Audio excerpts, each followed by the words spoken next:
What is purpose? And as always, I have created man and jinn to worship me. Yeah. Okay, that's great. What does that mean practically? So nowadays people have achieved a lot of things, yeah.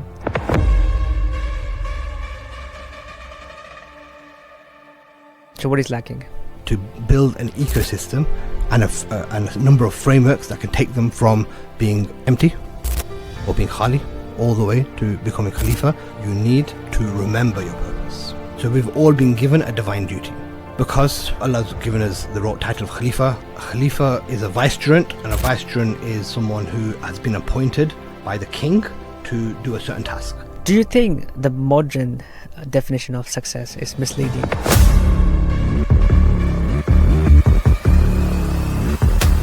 It's a definition that has been man-made. Allah has one definition of success, those that are most in piety. That star that was giving, it was giving constantly and serving and giving light, it ends up taking.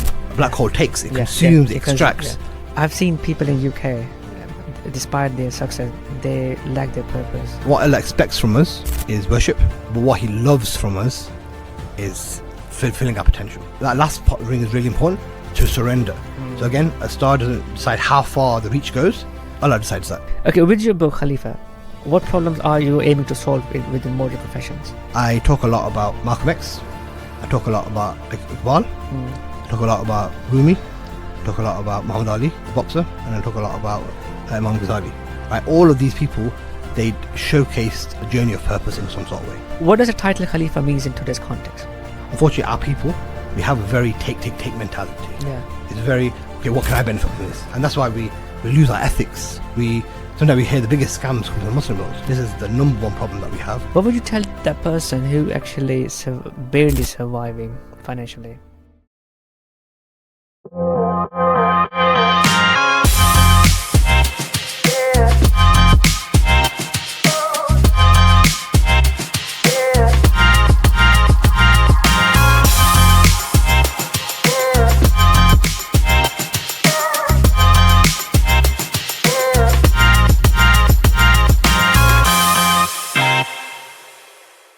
अस्सलाम वालेकुम, thank you so much for watching again.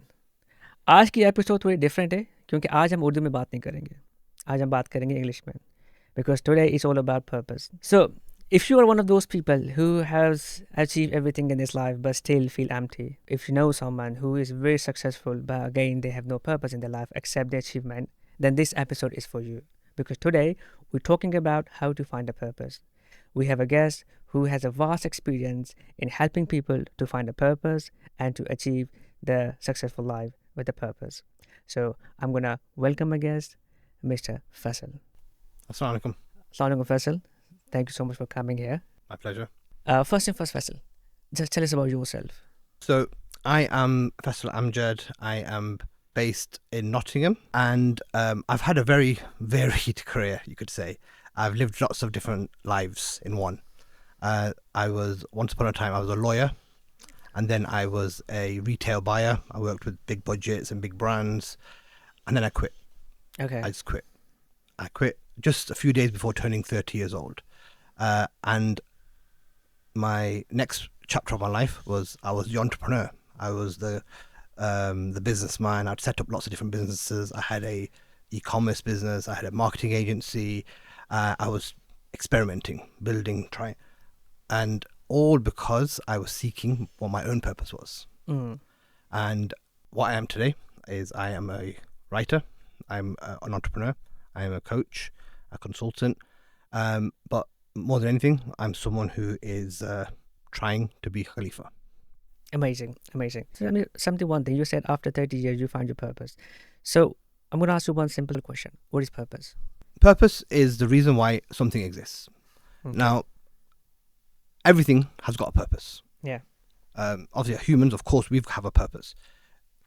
What it's not. People think, purpose is your job, and that's your identity. Purpose is bigger than that. Purpose transcends your job. Purpose is the very reason that you have been created and what you're here to do. So nowadays people have achieved a lot of things, yeah. Someone is having a great job, a lot of money, kind of successful, but still they feel empty. So what is lacking? What's lacking is alignment. Okay.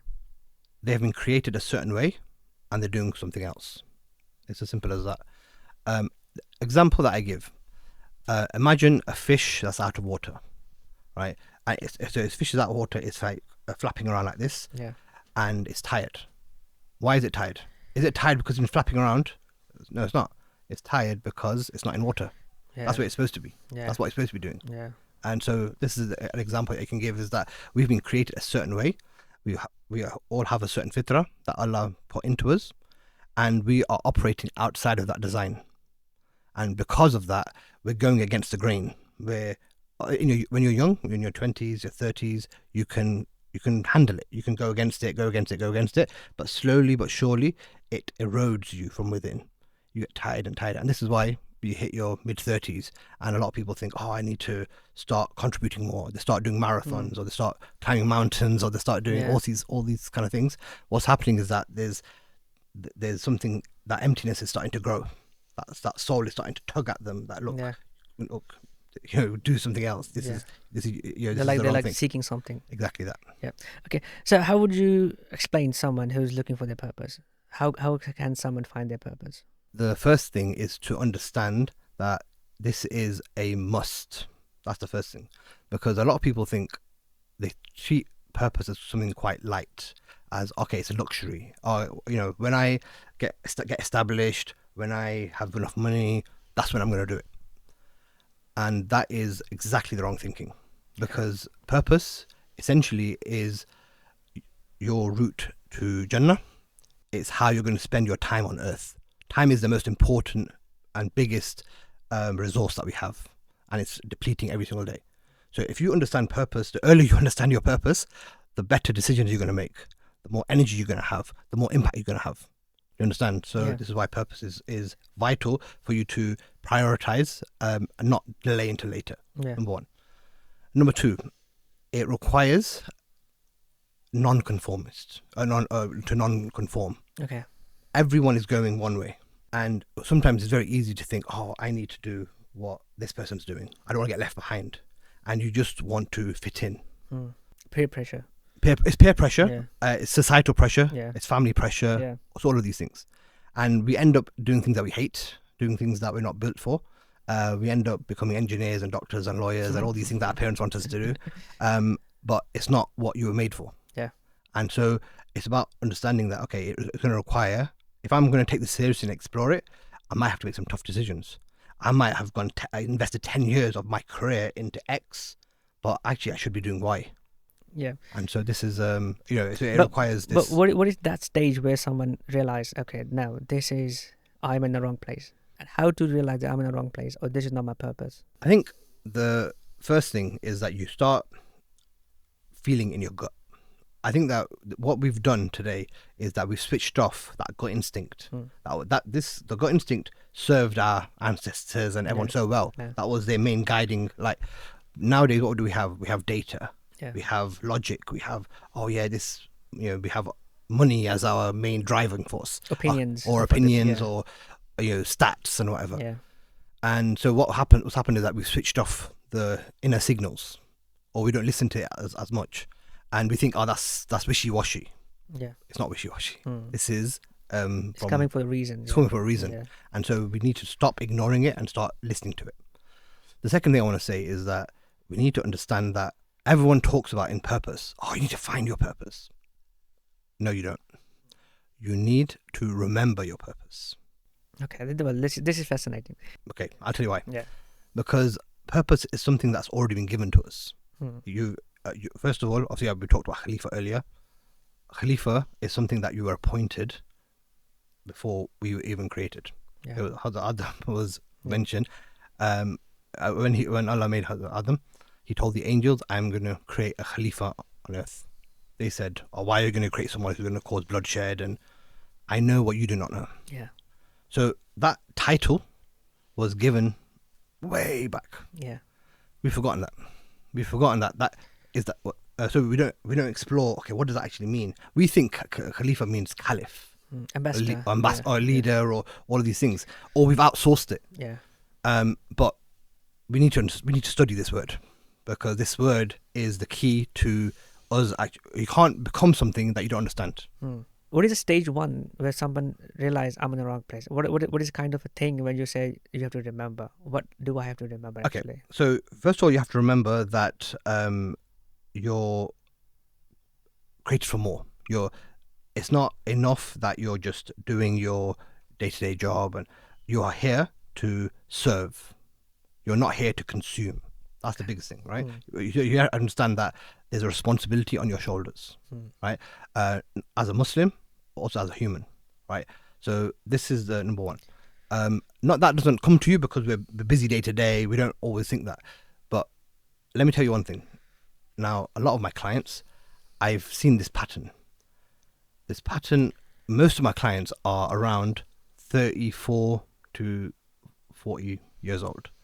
That's the time you start feeling the agitation the most, because you've already achieved a lot. They're already at the peaks of their careers. They've got 10, 15 years experience behind them. And they're thinking, hang on, I've done all this, and it's, the more I'm achieving, it's not satisfying something within. Yeah, no fulfillment there. There's no fulfillment. There's no fulfillment. And it shouldn't feel like this. And so, or they feel like, okay, I know I should be doing more. There's that guilt there. Where's that guilt come from? That's again another signal. So like you mentioned about all your clients, people are like 40. And I understand, like when you reach at 40, you feel that kind of a thing that something is missing. I'm talking about the young people who are in their mid-20s or mid-30s. How can they find their purpose in their early stages? What is the thing which they can look for? Yeah. So I think the important thing here is to understand that purpose is a journey. And another important thing is that nothing is random.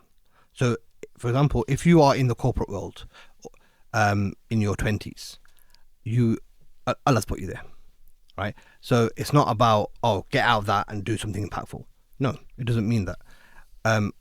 The earlier, it might be that in your early stages, in your 20s, you do not have enough data yet to understand what your big purpose is, but you can certainly start moving in the right direction. For example, I have a client. Now, he is in his early 20s. He came to me and he was very unhappy. He's an engineer like yourself, right? Very unhappy in his job. Mostly engineers are unhappy. yeah. And so his whole thing was, I really don't like what I'm doing. I need to discover what I'm all about. And so he's been on this kind of journey. And what has come out of his process is that, right, so I've understood I want to do this. So what he understood was he wants to, he's really passionate about technology, very passionate about science, very passionate about Islam. He wants to combine these three things. Yeah. Right. But he realizes that, no, he can't leave his job to do that. But what he realized, his immediate pain was, I hate my job. So the first action was, okay, right, let's go from that job into a job that you do like. So that was the first transition, right? Maybe you're in that job, that purpose that you're in that job was for you to give you that pain that I've got to seek something else that brought you. And maybe in the right wrong direction. Yeah, so that brought you to, okay, I need to Yeah. look for something higher or higher purpose, or I need to do something. And so now he's started that journey now. So he's able to do that on the side whilst he's getting paid in his other job. And the point of it is that this is something that is going to be consistent over time. With the journey of finding purpose, what I've attempted to do with my kind of 10 years of work is to systematize the process, because what I found over the years was that the West have a lot of frameworks. They have, start with why. You've got the book there. Start with why. You've got Ikigai. And they're like, okay, look, this is how we can help you to understand yourself and understand meaning and purpose and all these things. Great. Islam, I went through this journey myself. I went to a lot of the scholars, I went to mosques, read a lot of books, and as always, I have created man and jinn to worship me. Yeah. Okay, that's great. What does that mean practically?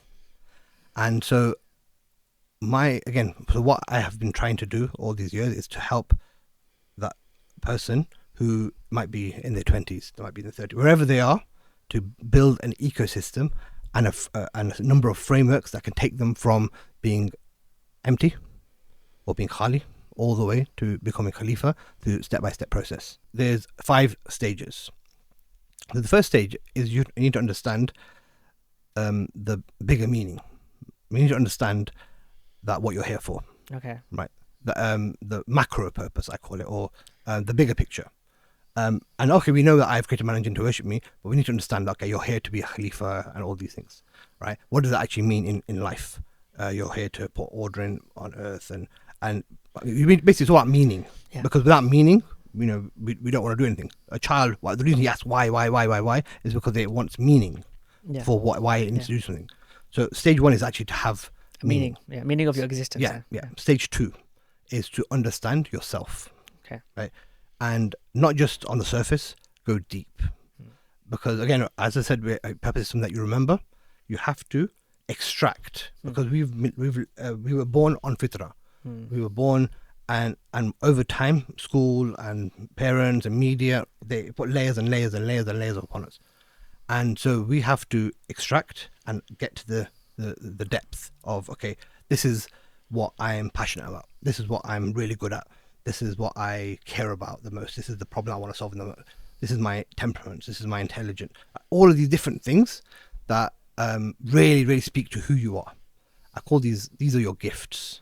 This is what Allah has encoded you with, right? And stage three is that once you got all of these things together, all this data, you're able to connect the dots, because you start seeing patterns. Oh wow, okay. So when I did this for myself, for example, I realized, oh God, okay, it talks about writing there, and writing keeps coming up. That's what people come to me for. It's something I enjoy. I actually read about writing. That was an important thing. Same with the subject of purpose was something that kept questioning. I had the questions years ago, and so you start realizing, okay, these things all start to connect.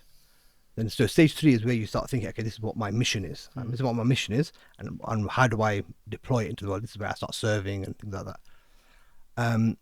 Then stage four is where you start understanding, okay, these are the obstacles or the enemies that are in the way, that are preventing me from living that purpose. And then stage five is where you start then living that day to day. So that's kind of the stages that I would take you through if you're trying to kind of find your purpose. Makes sense. And this is how someone can find even themselves. Yeah. It's all about journey, about basically finding your own self, isn't it? It is. It really is, because know yourself to know your Lord. Exactly. This is it. Yeah. I've got this concept that it's called the divine clusters or Khalyfa code. How someone can get help if they are lost and they can read your book? So Allah has 99 names. Now, obviously, there's some names that we can never be. We can never be Al-Awwal, the first, or Al-Akhir, the last, or the bringer of death, or whatever they are, right? But there's certain words that we can. So we can be healers, we can be creators, we can be the just, etc., etc. Yeah, protectors, etc. Providers. Yeah, exactly that. Yeah. So this is one test that you can do for yourself, is that what I've done is I've taken the 99 names, I've got rid of but put to the side the ones that we can never be, and then sorted out the rest. So all the ones that speak to leadership are together, the ones that speak to creativity or beauty are all together. So there's 15 of these clusters. And so the idea is that you can understand yourself through, what naturally comes within me is I'm a natural creator, for example. Some people are natural people of peace. They're peacemakers. Some people are natural people of justice, for example. So this is another way of understanding what you're here to do. Amazing. Do you think the modern definition of success is misleading generation? Majorly, exactly that. It's a definition that's been created. Yeah. Right. It's not a Quranic definition. It's a definition that has just been man-made, that we have to then either define our lives by it, and we have to stick to it, and that means we're successful. And if we're not, then we're not successful. But that's not the case. Allah has one definition of success: those that are most in piety. Yeah. Yeah. So the point of it is that we are living our lives one way around. We're living. This is why I call it Khali life. Khali life is essentially upside down. This is why one of the reasons we feel so empty is because that everything that we've done. So let's say a doctor, a lawyer, an engineer, they have been the highest achievers in society. They did everything that they were told to do. They were best in exams. It's more for validation rather than purpose, isn't it? This is it. It's about what's the source of your drive. Yeah. What is the source of your drive? So I believe that people nowadays, we're basically chasing validation. Yeah. Whatever I have, if I achieve, if I have better car, better career, so people, I will have more validation, and people look up to me. And this is it, Yeah. isn't it? And there's nothing bigger than that except me or my own self, isn't it? Exactly. It's individual. This is the problem.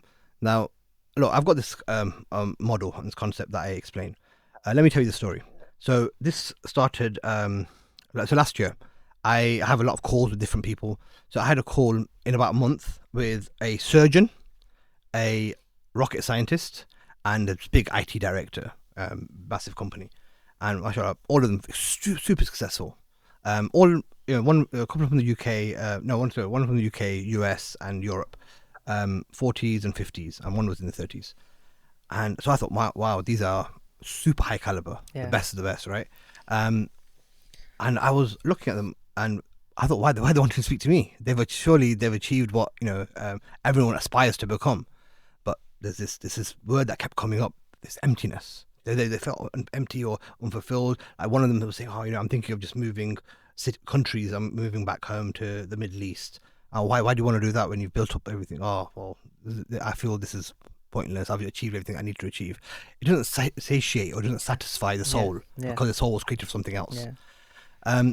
And so I started exploring it a little bit, and one of my biggest inspirations is there's this. I don't know if you've heard this concept called the two-book theory. Yeah. So the two-book theory. It's a scientist called Dr. Usman Bakr, and he says that Allah revealed two books: the Quran, the book of Revelation, and the book of nature. Okay. Right, and you can learn just by observing nature the same truths that are in the Quran, basically. And every time Allah is mentioning about that, why don't you look and exactly observe the signs, etc. Exactly. Contemplate on things. Yeah. So this is where this model I started thinking about this, and I started understanding why is it that people do feel empty, and it's so I'll tell you the example. So imagine a star. So it's really, really bright. It gives it gives light, it gives heat, it gives warmth. Its light goes so far. Why? Do you know how a star is built? A star is built because it's got energy in the center. It's got and a lot of pressure, and then but it's so hot, so fiery. Yeah. It has nowhere to go except out. Yeah. So when a star starts breaking down, it starts iron starts coming in. Iron is like the killer for stars, basically. And when iron starts getting to the core, first of all, it breaks through the hydrogen, it breaks through the other things, and then it gets to the core, and it then goes cold. And once a star goes cold, it's still impressive from the outside, but you know what it becomes? It becomes a black hole. So instead of when basically star dies, it becomes black hole. When a star dies, it becomes a black hole. Yeah. And so what happens is that star that was giving constantly and serving and giving light, it ends up taking. A black hole takes, it consumes, it extracts. And that's exactly what I recognize in these people. That, mashallah, again, very, very impressive, and they were very practicing. And I'm not saying that they were black holes, but I could see the signs of, okay, this is what's happening in society, that we have built the wrong way around. Yeah. So our source is, rather than it coming from inside out, it's actually out. We're taking it outside in. You understand? And so this is what has kind of led to my kind of the overall big kind of framework that I run a lot of my systems against. So so imagine this five. I call it the core and four. There's 5 rings. In the center, there's source. Outside of it, there's self. Outside of that, there is systems.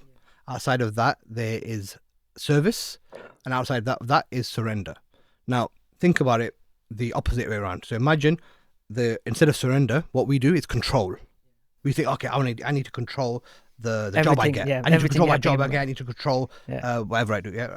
So we start from a position of control, and then we decide on the service we're going to do. We're going to say, I'm going to get this job. I'm going to get that job, whatever, right? And then we build the systems that support that job, right? And then our identity, that ourself, becomes that very job, right? Yeah, So yeah. when you introduce yourself at a party, I'm a doctor, I'm Yeah. a lawyer, I'm I'm this this and and that. this. Yeah.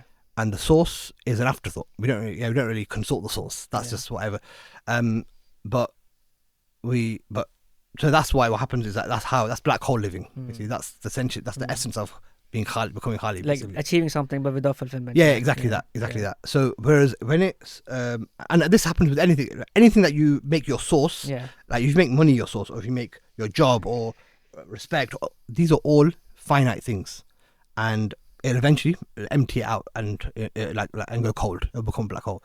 Except when you put Allah as a source, the main reason you exist, that is al-hayy, infinite. You become like a sun with Yeah, Allah. yeah, exactly. And, Yeah. and the thing is, and this is why so imagine now the other way around the star. So you have a very fiery source, and then your self is who you are in relation to how Allah made you. So you on your fitrah, right? Then that your systems are all helping that core to keep burning, and then you have your service. Now the service that you do is coming from overflow, because a star doesn't try and shine, it just shines because it's working. And so humans, if we're working properly, we will naturally shine. Yeah. This is the point. I will shine from overflow. I will serve from overflow. And then that last ring is really important, to surrender. So again, a star doesn't decide how far the reach goes. Allah decides that. Exactly. And so we need to let go. This is if you ask me what's the biggest, I've spoken to probably 1,000 different people around the world about your purpose and stuff. This is the number one problem that we have. We cannot let go. Yeah, surrender. Yeah. So you Yeah. cannot We want to surrender. control everything. 100%. isn't it? Yeah. Yeah. This is where also in Quran Allah mentioned Rasulullah Sallallahu Alaihi Wasallam with being Sirajun Munira, you're the source of light. Yeah. Exactly that. Remember So he said, whenever you look at sun, remember Sirajun Munira. Yeah. Yeah. But there's another interesting thing, because the Quran talks about stars multiple times in Yeah. different ways, right? Yeah. So there's three main purposes of stars. So one is that it was navigation. So people would Yeah. follow the stars on the way Yeah. home, right? Guide them home. Then another one is that it's used as protection, Yeah. because there's a ayat of they use shooting stars against the jinn, Yes, yeah. right? So it's protection. And the third one is Beautification. Yeah. adornment, Yeah. right? Exactly. And so, when you actually look at that on a human level, Yeah. humans, if you understand someone who's on their purpose, they're shining bright. Yeah. They are naturally, they help guide people, Yeah. navigate. Yeah. They are protection, and they just shine. It's beautiful. It's a beautiful life. Yeah. You feel energized in their presence, and so it's very That's interesting. very good analogy. I like very it. I like interesting. it. Okay, let's talk about your book a bit. How would you explain in your book about a transition from Khali to a Khalifa? Okay, so I think the first thing is that this word Khali, Yeah. right? Obviously you're Pakistani, so you understand the word. Yeah. Yeah. What was quite interesting is that, so this word kind of stayed with me because, as I said to you, I enjoy writing, I enjoy linguistics and stuff. And I realized that, you know what, we need a word. We need a word to help explain this emptiness that goes beyond just saying empty. Empty doesn't do it justice, to be honest. Because, so that's the first thing I thought. So the word gaslighting, you hear it everywhere now. Right? Yeah. Gaslighting was from a film in the 30s, right? But it's become very popular now. Nowadays, Right? yeah. Same with burnout. Burnout Yeah. was a word that was in. So the point is that we need to sometimes create words that speak to the thing that you're People can relate themselves to. yeah, in exactly. some Yeah. way So or that's the another, first thing. So I was like, okay. And then when I started going deeper into the word Khali, which is, obviously I speak Punjabi at home, but obviously in Urdu it's the same. But then I realized, oh, it's actually the same in Arabic. It's the same in Farsi. It's the same in Bengali. Same in Hindi. Same in Tamil. Same all of the Pashto. So Yeah. all of these 2 billion It's a people. common meaning for many things. It's a common meaning. Yeah. So I was like, 2 billion people understand this word Yeah. as empty, Yeah. right? So that's a very good place to start, right? Second, and I was like, oh my god, Khalifa is so close. Khali and Khalifa is very, very similar, right? And it's just 2 letters, Yeah. 2 letters difference. So I was like, it's so near and yet so far, as they say, right? Yeah. So that's where this idea started bubbling. And I was like, okay, right, you know what? We need to understand. I realized that's actually my mission. That's what I'm trying to do. I'm trying to take people from empty to becoming Khalifa, and let's now talk about the process to get there. I decided last year that, you know what, this thing is so important that I'm gonna prioritize it. And what was interesting is that when I decided, everything flowed. It just flowed out of me, and it happened within 3 to 4 months. Nice. which is nice. crazy. Which Yeah. is, you normally I always think, oh, it's going to take forever and stuff. But it's again, I've been circling around these topics for such a long time. It was just like, okay, I just need to put it into. So like you were destined to write anyways. Yeah, Yeah. and that's what I feel. I Yeah. feel that this is what you find With purpose, often yeah. with purpose as well. Yeah. Is that sometimes things that happen that don't make sense, Yeah. don't make logical sense, but it's barakah, isn't it? Yeah. It's barakah. Same like Steve Jobs, he says connecting dots. Yeah, this is it. So what actually you explaining in your book? This is what the book's about. So what I realize is that this is just book one. I feel that I've got many books in me, but this book is about the decision to start the process. Okay. So I don't go into, okay, this is how you're going to find your purpose and all the tactical things. I do it as though you're climbing a mountain. Like navigation. Yeah, no, I do it like you're climbing a mountain. So at the bottom you have the valley of Khali. These are all the ways. This is where everyone's comfortable. This is where everyone's relaxed. And so the first thing you have to do, you have to decide to climb. That's stage one. Right, I'm going to pick. And there's 4 stages of climbing this mountain. And stage one is based on basically this whole narrative is based on Surah Al-Kahf. So the boys in the cave is story one of. So that's what base camp is of this mountain. Boys in the cave. They decided that they have to leave. They have to leave the city behind, even though they were just young boys. And so that's the first decision to make. Right, I need to go a different way. Yeah, leave all your luxury and everything back. Yeah. And it does. But actually, a lot of it means mentally. Okay. Because I'm not saying, oh, you have to quit. Of course, means like comfort zone, isn't it? Yeah, you have to leave your comfort zone. That's the best luxury is. Yeah. Leave your comfort zone and decide that, okay, I'm going to take this journey, because this journey is the opposite to what the world wants you to do. The world wants you to conform to its system, right? There's a system. I talk about this enemy in the book called the machine. Yeah. The machine is this, this interlocking system of different things that are keeping us trapped. We have conformity and comparison and all these different things that keep us trapped, and so you have to decide to leave that behind. Right, that's stage one. Stage two is that, okay, right, now that you've decided, you're going to now have to start to serve, right, and serve others with gifts. And this is where the man in the 2 gardens story comes in, because what happens is that it's very easy to think that these gifts that you've got and the success that you've got is from you. Yeah, exactly. You have to remember who it's for. Yeah. Right, 100%. and otherwise you're going to get destroyed. 100%. Right, yeah. so that's stage 2, is to correct your intentions and to climb with the right intentions in mind, understanding that this is all for him. Stage 3, the Musa and Hidr story. Right, so this is the story of where even a prophet needed a guide, and he also had to trust through very confusing times, because nothing made sense.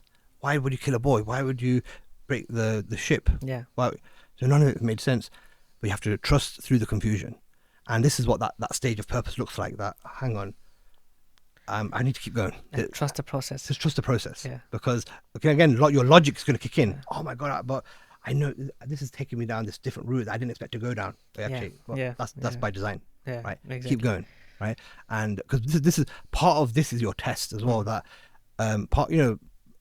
being Allah centered and not being is to move away from dunya and move away from what the dunya has taught you and the comfort of the dunya. Yeah. Right. So that means trusting things that might not make sense.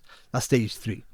So then now you get to the summit, and this is the Zulkarnain story. Yeah. So what Zulkarnain did, he was someone who at the peak of his powers. He was with resources and everything, and he's providing. Yeah, and so exactly. So he's got everything now. He understands what he did, and he could choose to use his power for good or for evil. Evil, yeah. Right, and so this is where you have the choice. Okay, right, I'm going to use it to serve, and then he also remembered that everything is a mercy from my Lord. Exactly. He understood that. Okay, he wasn't like the man in the 2 gardens. He understood that, no, this is mercy from my Lord, and this is why I've done all this. Right, and what did he do? He built a wall. Yeah. So this is where you're in building mode.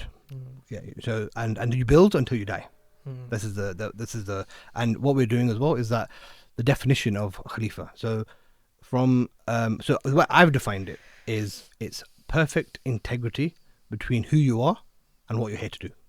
Amazing. That's how I defined it. Going back in history, going back in like a scholarly definition. So Imam Isfahani. So this is going back maybe 800 years. He said that the Khalyfa is 3 things. He is someone who cultivates.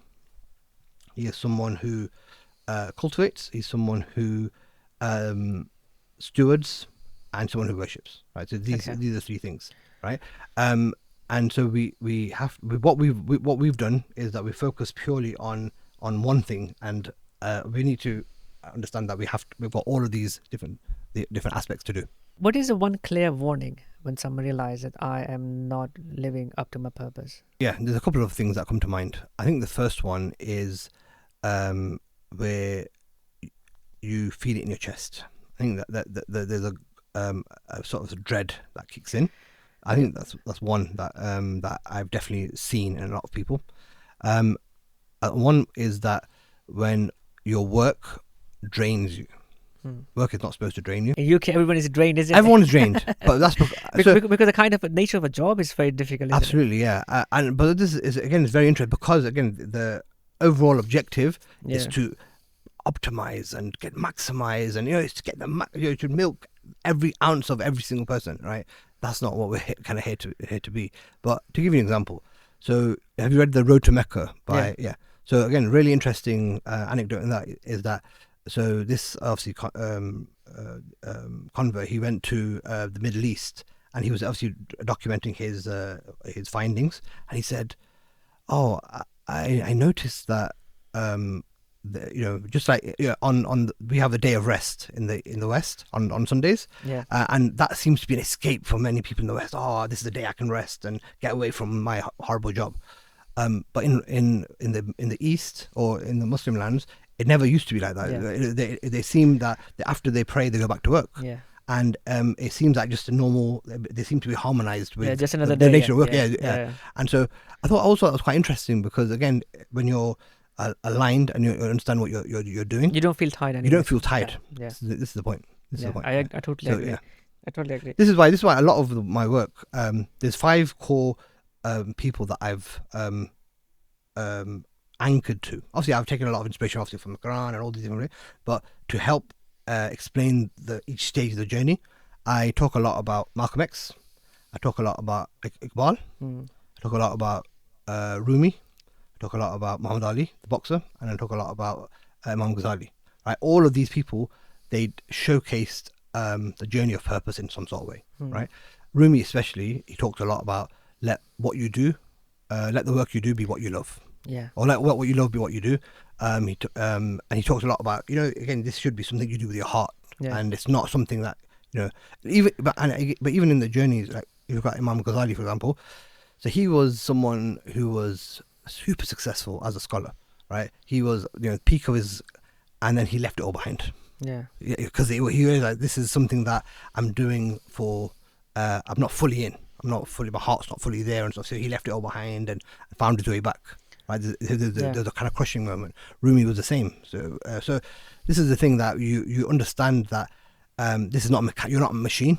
You're not a machine. You're not mechanical. You're human. It has to be something that you fully put your heart into. What would you tell that person who actually barely surviving financially, and how can they find purpose? Because it looks more like purposes are basically for people who already have achieved something worldly and they have no problem, they have no financial issues. But how about the people who are barely surviving? Very good question. Now, this is probably the number one reason why people don't take the path, because they're worried about finances and all these things. So I totally understand.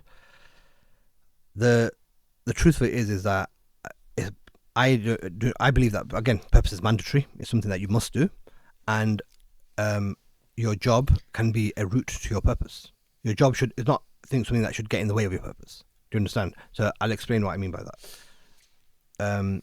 In the West, when they talk about purpose, often they talk about this is how you monetize it. This is what your purpose is, and this is like ikigai. What are you good at? What are you? What does the world need? What can you get paid for? And all that stuff, right? So what can you get paid for? Now, getting paid is important, right? This is how you're going to survive. The way I go through it is that you have a mission, and you either can get paid for the mission, or something else. You can monetize it through your work. Your 9 to 5 can fund what you do. right? And it doesn't have to be a project. This is the thing. A lot of people think, oh, it's got to be world changing and impactful. No, your purpose, it could be something like could be something small. And can it be a purpose like a good parenting could be a purpose? Absolutely. So what does the title Khalyfa means in today's context? My blog, I write on Substack, it's called The Divine Duty, right? So we've all been given a divine duty because, as I said, Allah's given us the title of Khalyfa. Khalyfa is a vicegerent, and a vicegerent is someone who has been appointed by the king to do a certain task. And he's been given gifts and treasure and stuff to be able to go do that task. So that's just the root of that word, vicegerent, right? So we've all been given this divine duty, which is to place order and Allah's system on earth in your whatever domain you're in, right? This is why there's obviously so many hadith about you're a steward, or you're a shepherd, so look after your flocks and stuff. So the point of it is that we're all leaders in some sort of way, right? Whatever domain you're in, and this is why we're also given the hadith of or mentioned in the Quran, about the bee. And the Prophet said the example of the believer is like the bee, because he constantly just adds value. He serves all that, everything he does. He doesn't benefit himself from it. He does it for others, etc. And he goes on to the flower, and he doesn't harm it. So the point of it is that through our actions and through how we operate, it's a mindset. I talk about Khalyfa. It's a mindset first and foremost. Before we do anything else, it's about, okay, am I operating as a Khalyfa, or am I operating as a Khali? Am I operating to serve, or am I operating to take? And again, a lot of unfortunately, our people, we have a very take mentality. Yeah. It's very, okay, what can I benefit from this? And that's why we lose our ethics. Sometimes we hear the biggest scams come from the Muslim world, right? We try and serve ourselves. And we need to, that should be our point of difference now. Look, because Allah he's the provider of rizq. Rizq will always come as long as you are doing the right thing in service. And so, and I think that this is probably the biggest difference between what we do, and what the West, how the West has kind of created the system and stuff that we do. Okay, with your book Khalyfa, what problems are you aiming to solve within modern professions? Okay, so I think there's three main problems. I think the first is to understand that where AI is coming in. Right, the book's title is Khalyfa: Remembering Human Purpose in the Age of AI. Okay. Right. Why is AI significant? It's for two things. One is because AI is here and it's doing things that humans used to do. Yeah. And it's doing it faster and better and quicker and all of these things, right? And so, so what is it? What does it mean for someone to be human? If the thing that used to define us was our jobs and the knowledge that we have and stuff, a machine can do it better. Yeah. Right, and that's because this Khali way, this backwards way that we've been living, anti-fitra way, has defined your output as the main success, right? But when a machine can do it better than you, people can have an existential crisis that, oh God, like what am I for then? And but one thing a machine can never do, it can never connect to source. That is what only a Khalyfa can do. And so if you live a Khali way, you will be optimized out of existence. You will become irrelevant. Yeah. But if you become Khalyfa, only you can be Khalyfa. A machine can never be that, because it's your unique blueprint. It's your unique encoding that you're putting out. It's authentic. It's real. It's sincere. All of these things. So that's problem number one. It's about what do you do when you've lost your identity. That's number one. The second problem is the ayat of the Quran. Do not be like those who forgot Allah. He made them forget themselves. Yeah, 100%. This is a massive reason why we're in this crisis. We have completely forgotten Allah. Yeah. Right? And why have we forgotten Allah? Because in the Surah Alaq, it's number 6, it is a verse that talks about something called istighna. Istighna. That means self-sufficiency. Yeah. So this is the point that why the Surah Alaq is about, Ikra bismi rabbika alladhi alaq. Read read in the name of your Lord who created. He created man from a clot of blood, etc. Right. So and then he warns against it. He says that, like, those who lose or the losers think they're self-sufficient.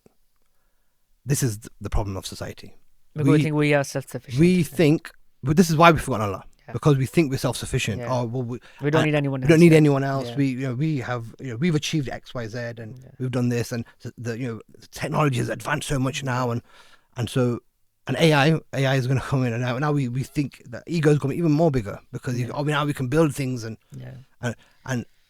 so this is another thing about AI that's quite interesting, is that I read that a great definition.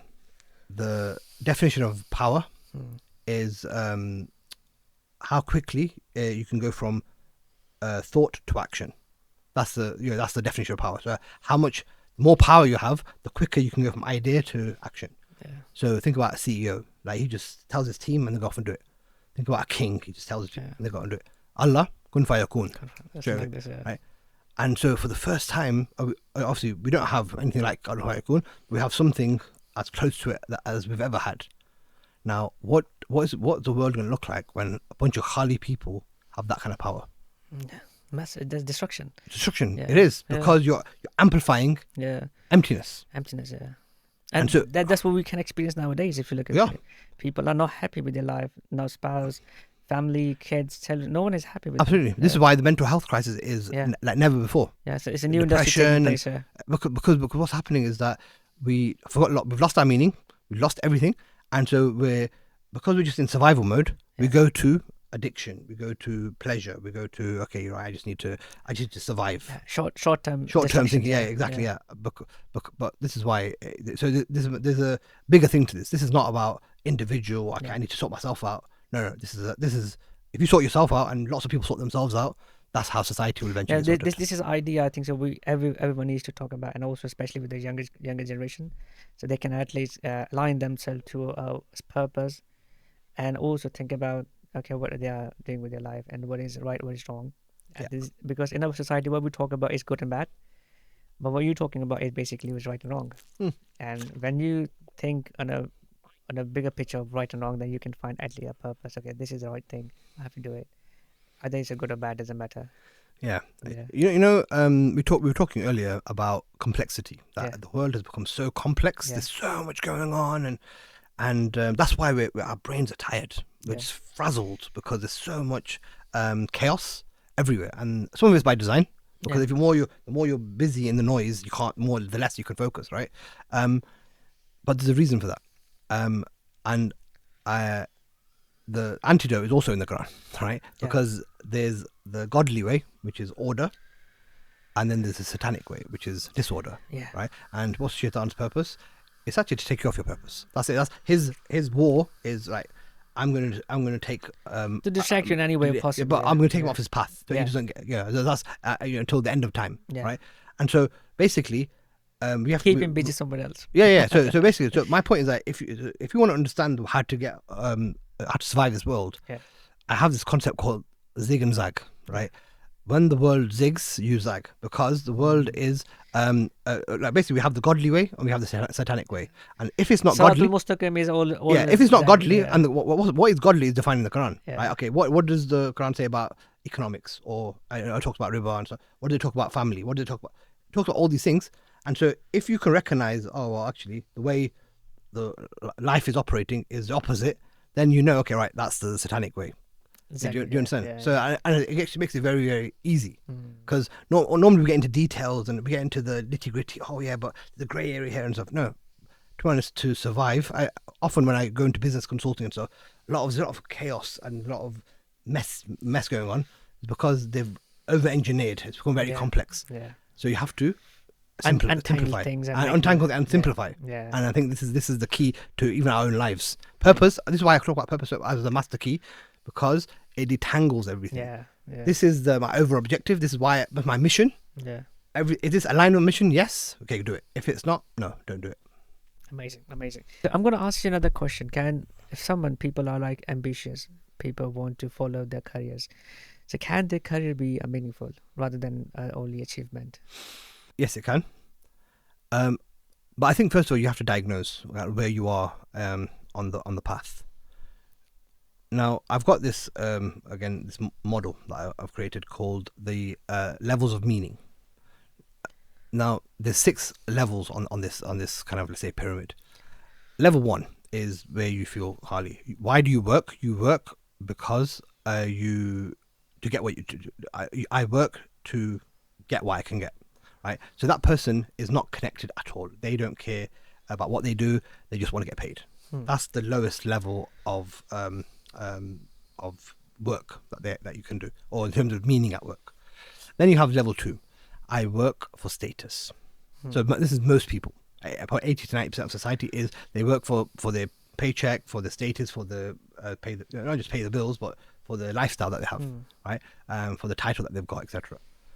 And then level 3, believe it or not, is I work as worship.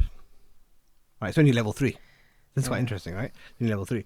This is where people actually understand, oh yeah, you know what, work isn't a bother, and I should work hard and do well and stuff like that. There's a cult in like Chinese cult. They only work because for them work is they worship. Yes, yeah. So for this stage is actually a good stage. I mean, It's a good stage. No, it's good. It's not the highest. But a lot of what it is that because we understand I've created managing to worship me, we think this is the highest stage. Okay. And we think, oh, if my work is now worship. So this is where you start thinking, oh, I want to be rewarded for what I do. Your approach changes. You're more helpful at work, and you understand that. Look, I'm a role model and all these kind of things. So, but you're still doing what you do. Then you get to level 4. So this is where you start understanding it's about service. Right? This is where you start actually serving others in whatever gifts that you have. And it's more generic. So you might work for a charity, or you might start a project or whatever. But where you understand service is a part of who I am, what I need to do, and that's what you start doing. Level 5 is where you understand your mission. Now this is different, because this is where you understand your unique purpose. You can before that you were doing generic service, but now you understand your unique skills and that you've been given, and how you're going to deploy them in the world. Right. The final stage is actually the stage of Khalyfa. Right. This is where you go through extreme difficulty to become that person that Allah loves. Right. So I got this. This is an interesting distinction, because we understand I've created managing to worship me, but worship is only level 3. Right. So there's a distinction that I got from the scholar Sheikh Abu Jafar. He's based in Nottingham. So he mentioned that what Allah expects from us is worship, but what He loves from us is fulfilling our potential. And he linked it again back to that story where Allah told the angels, okay, bow down to Him. And they did, because He taught them the name of all things. So because they were so impressed with his knowledge, and it shows that the human is potential, and in his highest potential, is capable of amazing things. And that's the reason why we're not. I think Sayyid Nursi wrote about this as well. That there's a reason that we're on Earth, because if we're in Jannah, we would be static. We would just be okay. Well, everything's good. I mean, comfort. So here we go through the ups and downs, the dips and darkness of life, so it can grow us. And this is the point of purpose, that it's hard. It's not easy. I keep talking about it. Like, it's something that we should do, and it's nice, and it is nice, and it feels amazing. But nothing great ever comes easy. So this is what you have to, with the difficulty. You have to. That's why climbing a mountain is not easy. That's why I give that example. So climbing a mountain is not easy. You have to. It's worth the climb, and that's the struggle of life. Okay, so if people today who's watching here, how you can help people with your programs? So there's a few things that I do. So first of all, if you go to Khalyfa.com, I'll spell that Khalyfa. So I spelled it slightly different, just because I want to again reclaim that word and stuff. So Khalyfa.com. Now there's different. It depends where you are in the journey that I can help. So you obviously buy the book. Number 1.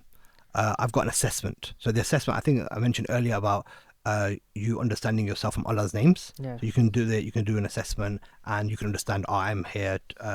My primary encoding is someone of justice, or someone, and it gives you a sense of direction. Okay, right. Okay, and then obviously you can start going from there.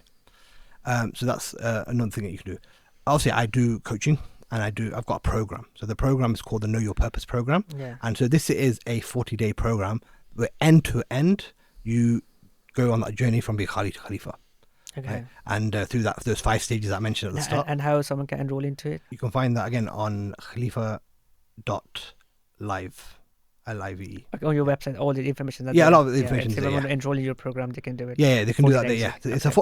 I say it's a 40-day program. It's actually a year program, Okay. but I've broken it down into 40 days. Okay. Right. So there's 40 days of content you go through across 5 stages. And you help them to find their Yeah, and so you can either go through it yourself, or we have weekly coaching that you can do with myself, and that I'll kind of guide you and get you unstuck. And then there's obviously different at the higher level. So I've got people who think, right, I need help. I need someone to work with one-to-one. I do one-to-one work as well, and I also help people build their purpose project out as well. And so that's more things that I do at the high level. Okay, that's amazing. So, one more question: do you think that nowadays having a coach, personal coach or mentor, is become a necessity? I think it's always been a necessity. But what's happened is that in the past we would have mentors naturally because we were in big families. Yeah. Big brother, uncle, the imam, etc. We were connected. As we've all become isolated, we're left to fend for ourselves, and the machine, the society is so strong that you can't figure it all out by yourself, right? And so I think that's the first thing. Just to sometimes you just need someone to hold you accountable or to bounce ideas off. I think our parents are holding us accountable every single day, isn't it? Yes, And sometimes they, I would find sometimes things can be interference in a one way or another. I think what it is that with parents they mean well, but society has moved so quickly ahead that they don't understand the times that we're in sometimes. I think that's that issue. They don't understand you because you're a different person at home that you are outside. Yeah. Right? So they don't understand you and what. And the third thing is that, so again, technology and everything's moved on, so they might not understand the solutions that are best for you, right? And so going to people who are experts in their field, etc. is, and again, YouTube is amazing. There's so much knowledge and stuff out there. Let's talk about UK specifically. Here you have we have very special weather which keep us depressed all the time. So I've seen people in UK, despite their success, they lack their purpose and direction in their life. Why is this? Okay, so it's interesting because last year I did a survey. I surveyed 3,500 Muslims, not just from the UK, from around the world, 100 different countries. And the results were very, very interesting. So this is what I found. 66% of Muslims said that they understand why Allah created them. Okay. Right? And 58% said that they understand their purpose, which surprised me because I'm like, okay, why am I doing what am I doing? They already know their purpose. But then this is where the breakdown happens. 34% said that they're taking action towards their purpose, and only 17% said that they're living their purpose or living their potential. So you can see there's a 49% breakdown between knowing and actually doing something. Yeah. So that's the big problem here, right? In UK. Well, not just in UK. Well, what I found was that in, for example, Malaysia, there was they scored the highest across the world in terms of they had 69% aligned to kind of purpose, and in Western Europe it was 49%, so 20 points difference. The UK, US, Canada, all that kind of thing, 55, 56%. But it just goes to show that even though they've got the most income, the most money, everything, they're not the most aligned, right? Because of whatever factors. So I think so. So this is so this is what I've come to realize as I kind of analyzed and studied all this data, because the motivation was high. They wanted to. They said that, I think 72% or something said that they were motivated. 80% said they're taking steps. They're taking action, or they're willing to take action. Sorry. So what I found was that historically we had support. We had scaffolding. I call it scaffolding. Infrastructure. So we had again tight-knit communities, the local scholar who knew your family. We had guilds, we had waqfs, all these places that we could go and you can get direction or you can get support. If you wanted to go into the arts, okay, you go and speak to such and such. If you wanted to speak, if you wanted to get into someone being approachable, isn't it? Yeah. If people were approachable, it was very tight-knit. Yeah. Right. And colonization and all these different things that have happened over the last 200 years we've become extremely individual, and we've lost the support system, that would help people find their way, right? This is why we feel alone and we don't know where to go, right? Lost. So this is part of the problem is that we need to part of what I'm trying to do is rebuild the infrastructure, some of the support systems and tools that you can utilize, and this to find your way. Because honestly, I said this at the start. Purpose is the number one problem. If you solve your purpose problem, everything gets solved. Yeah. Last question. What advice would you give to someone who is lost? Okay, so what I would say is that go for a walk. Go for a walk, leave your phone at home, and get to know yourself. Get to know yourself, understand why, think deeper. Why has Allah created you? What skills has He given you? What do you really care about? If you only had 6 months left to live, would you carry on doing what you do? If you had £1 billion and you never had to work again, what would you do? And what if you have no money then? It's not about this question is not about how. This because question mostly people's purposes are overshadowed because they only thought is how to put food on the table. No. This is why we're so stuck, because we think, when I get the money, then I'll do it. Yeah. But look at the story of Musa alayhi salam. He was told, go and speak to Pharaoh, and then when the whole story about the snake, the staff that turned into snake, he said, no, take it and have no fear. Yeah. Take it comes first. Take the action first, and then have no fear. Yeah. We have fear of poverty, right? We have fear of going broke or against Shaitan. He's going to threaten you with poverty. Yeah, this is one of his tasks to say exactly. Yeah, poverty, and so this is why we constantly focus on I need to sort myself out. No. Allah is it's like the birds. The birds go out and they don't know where their next meal is going to come from, but they get it. Right? They have that full tawakkul. And remember we talk about surrender. We need to learn to surrender because to the one who provides everything. Right. So in a nutshell, it makes sense. A walk. Just take a walk. Keep walking, and you'll find a purpose in one way or another. Walk with the intention that Allah, I'm ready, and start thinking. Yeah. Start thinking. Just unplug, because this is we're too plugged in.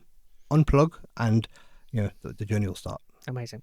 Thank you so much, and thank you so much for watching again. I hope now you can find a way to find your purpose. And if you want to get in touch with Mr. Faisal or myself, there's an email. You can email me. It's right in the description. You can email us and we'll respond to you. Or if you want to get in touch with Mr. Faisal, you can also reach out to him. There's details in our description to how to reach out to him and to his website. And again, thank you so much for watching again. We'll see you with another guest next week.